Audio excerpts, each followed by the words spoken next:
going?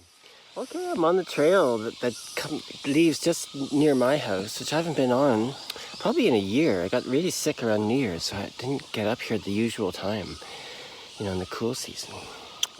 December, January, February. Anyway, so here I am. Decided to make it.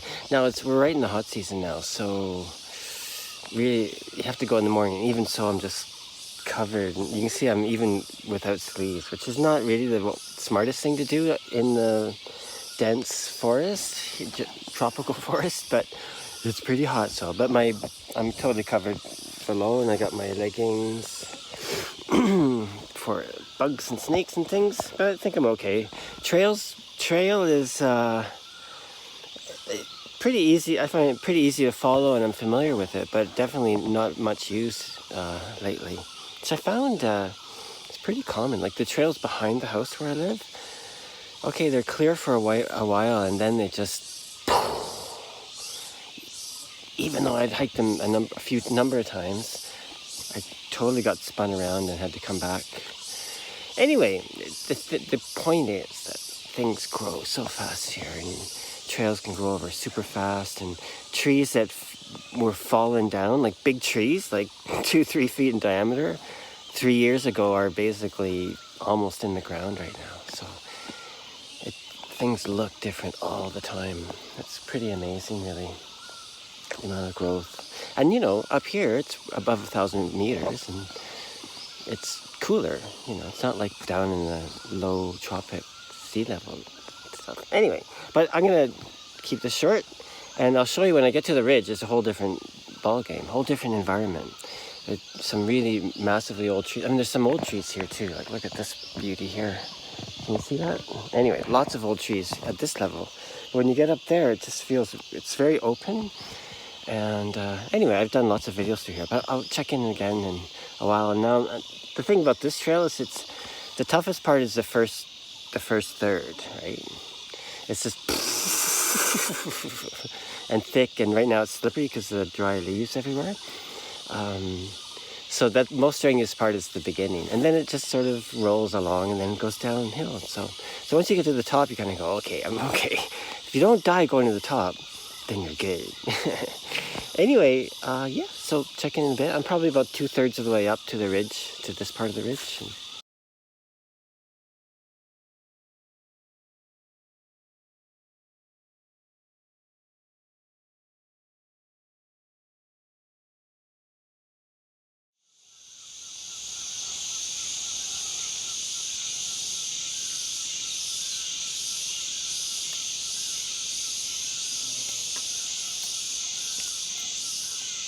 I'm almost at the top now. I'm actually in this little shelter. So there's tea and coffee trees here, and both those plants grow under the canopy, so they don't cut down the forest to grow that stuff. So it's all, I guess it's Arabica that grows in the forest. I don't know. Anyway, so there's a lot of coffee growing up here. Even up here, you can see coffee trees and tea trees. Anyway, yeah. So, hey, I thought I would show you the packs that I use. I use this one's a Thai bamboo pack basket. See that? It comes with, oh shoot, I'm gonna flip this, hang on. So it comes with straps made from this kind of rope, but then I just rig it up myself because I often use it for hiking, so I'm carrying a fair bit of stuff, and so I have some pack straps on it, and I made a little lid from some indigo fabric, tie it off. So basically, it's the same thing though. I like them. I like this against my back is really nice in the heat, And for my bigger trips, and for carrying water, I have bigger trips. I have my canoe pack, black ash canoe pack from pretty common in lake country in Canada, Canadian Shield country, and traditionally, but mine was from a company called Duluth Pack. They make really beautiful black ash pack baskets. So that's what I use for carrying heavy stuff. The same idea though. In that case, the black ash bends to your back. I find it really comfortable. Anyway, And on the bigger one, I have a tump line, but no. Oh, I have a waist belt on that one too, actually, but not on the small one. Anyway, so I'm gonna hit the ridge and check in later. I'm gonna this ridge, I love just to wander, and I'll do a few photographs maybe. And then I'm gonna go have lunch. This whole trip's usually 3 to 4 hours, so lunch is still a ways away.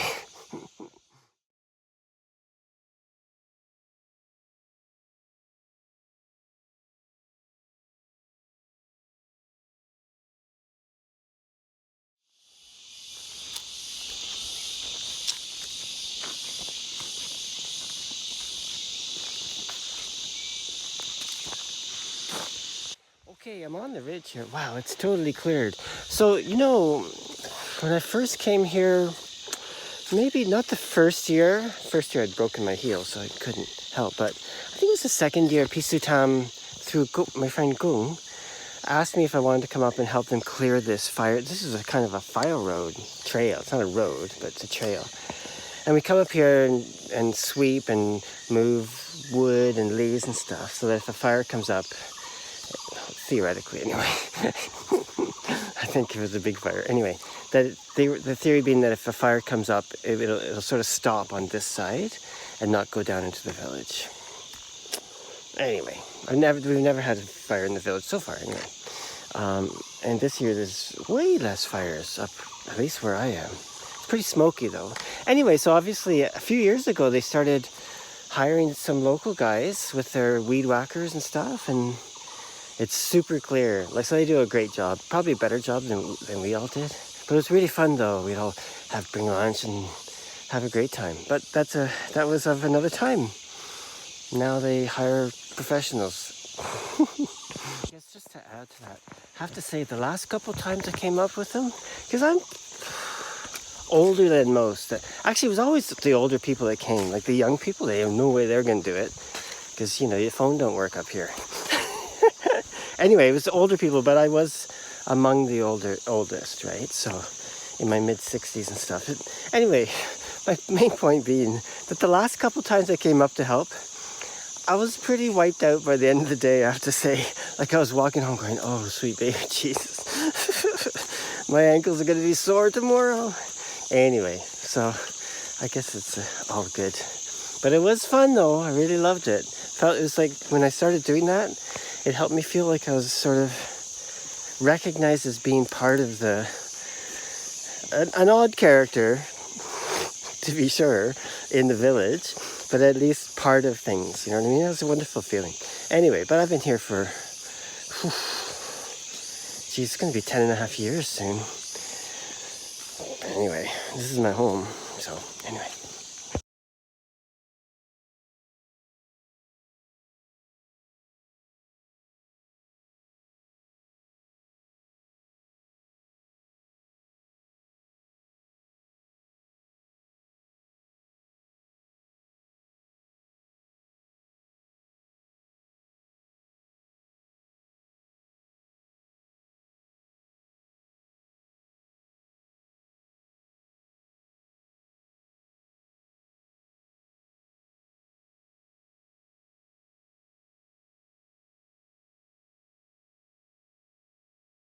Okay, so this trail, if I take this trail this way, it'll go all the way to Qfin. Pretty clear, although I haven't been down this trail in a while. That's fairly clear. There's one spot where it's not clear, but it's pretty good. But today, I'm going this way.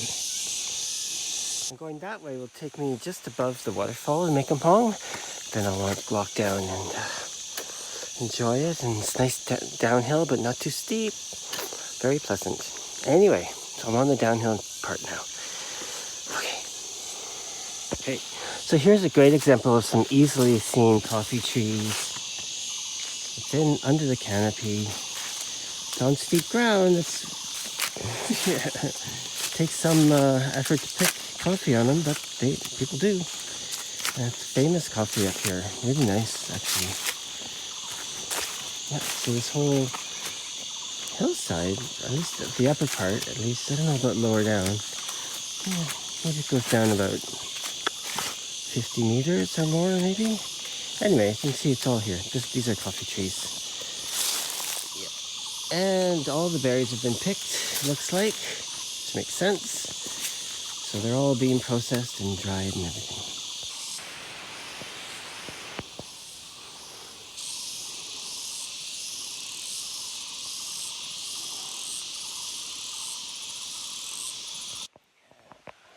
So when you live here in this forest, you live amongst giants. Giant trees. Giants. Look at this beauty.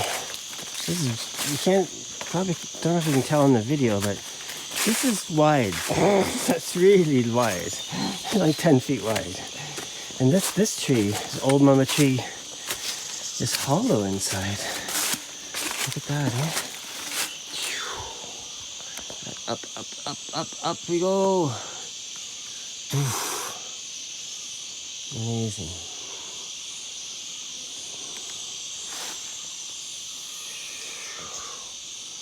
Okay. Here was a shelter, but it's either been taken down or just plain old dissolved.